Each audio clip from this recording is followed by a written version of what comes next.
자, 오늘은 최초 관리단 집회에서 적법한 관리인이 선임되었을 때 종전 시행사와 통신사 간에 체결한 중계기 설치 계약 또는 통신설비 설치 계약 등 독점 계약이 유효한 것인가, 여기에 대해서 한번 살펴보도록 하겠습니다.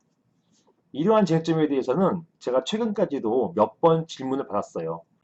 그래서 실무에서 이러한 쟁점들이 많이 문제된다는 점, 이걸 제가 잘 알고 있습니다. 제가 한번 질문을 읽어보겠습니다. 안녕하세요, 변호사님. 저는 경기도 안산에 있는 오피스텔 건물의 구분 소유자입니다. 저희 건물은 준공된 지 얼마 되지 않은 건물입니다.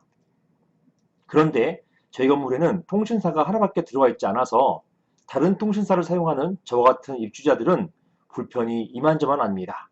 그래서 관리사무소에 왜 다른 통신사는 안 되는 것이냐라고 물었더니, 관리사무소에서 하는 말이 시행사하고 모 통신사가 독점 계약을 체결해서 건물에는 그 통신사만 들어오게끔 독점 계약이 체결됐다는 겁니다.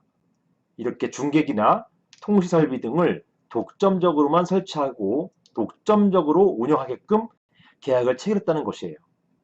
실제로 제가 그 계약서를 보니까 진짜 독점 계약 체결한다 이렇게 써 있어요. 그리고 기간도 무려 한 15년 정도 이렇게 기간을 설정해 놓았던 것입니다. 그래서 다른 통신사는 들어오지 못한다는 것이었습니다. 만약에 저희 같은 구분 소유자들이 관리단 총회를 열어서 새로운 관리단 대표를 뽑으면 이러한 중계기 독점 계약을 파기할 수 있는 것인가요? 또는 이러한 독점 계약을 해지할 수 있는 것인가요? 이런 질문을 주셨습니다. 먼저 이와 관련된 법 규정을 살펴보시면요. 이러한 오피스텔이나 상가, 오피스 같은 건물은 집합건물이라 하고요. 이러한 집합건물은 집합건물의 소유 및 관리에 관한 법률, 즉 집합건물법에 적용을 받습니다. 이러한 집합건물법 제9조의 3에 의하면 제1항입니다. 분양자, 이 분양자가 시행사를 말하는 것이거든요.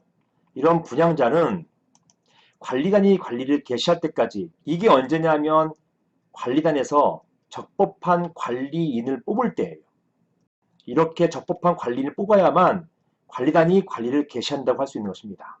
왜냐하면 관리단의 대표가 뽑혀야만 관리를 개시할 수 있는 것이거든요.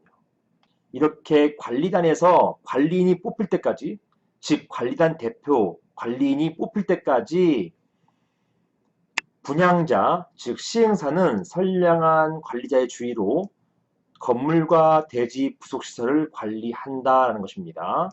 이렇게 9조의 3 규정이 시행사, 분양자의 관리권을 규정하고 있어요. 이 관리권에 의해서 시행사가 위탁관리회사하고 계약을 체결하기도 하고요. 상과 같이 통신사와 계약 체결하기도 하고요. 또는 지하 주차장 운영 계약을 체결하기도 하고요. 이런 일련의 계약들을, 용역 계약들을 체결하는 것입니다. 보시는 것처럼 분양자인 시행사는 관리단 대표, 즉 관리인이 선임되어서 관리단이 조직되기 전까지 건물의 관리를 할 권한이 있습니다. 유의하실 점은 관리단이 조직된다는 것, 이것을 관리단 대표, 즉 관리인이 선임되는 것으로 판례는 보고 있습니다. 아무튼 분양자인 시행사가 이러한 관리 권한을 갖는 것인데, 이러한 관리 권한은 관리인이 선임되면, 즉 관리단 대표가 선임되면 소멸되는 잠정적인 권한에 불과한 것입니다. 이게 판례의 태도예요. 따라서 새로이 관리인이 선임되면, 즉 신규 관리인이 선임되면 종전 시행사가 관리행위 일환으로 용역사, 위탁관리회사, 통신사, 주차관리업체, 이러한 용역사와 체결되었던 계약들은 그 계약기간 여하에 상관없이, 어떤 계약을 제가 보니까 15년짜리 계약도 있고 5년짜리, 2년짜리 계약 다 있잖아요. 이런 계약 기간 여하에 상관없이 해지된다고 할 것입니다. 대법원은 종전 시행사와 위탁관리회사 간에 체결된 관리위탁계약은 관리위탁계약에 정해진 계약기간과 상관없이, 이런 표현을 직접 써요.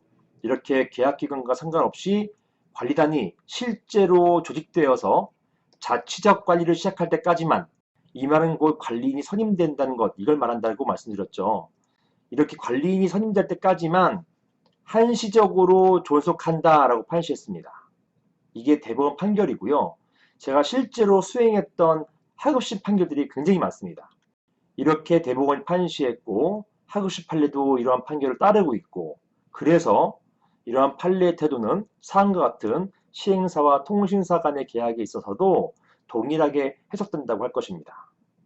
따라서 적법한 관리인이 선임되면 종전 시행사와 통신사 간의 중개기, 통신설비 등 독점계약은 해지될 것이고, 여기 질문이잖아요. 이런 독점계약의 효력은 더 이상 효력이 없기 때문에 해지되고, 다른 말로 파기될 것입니다.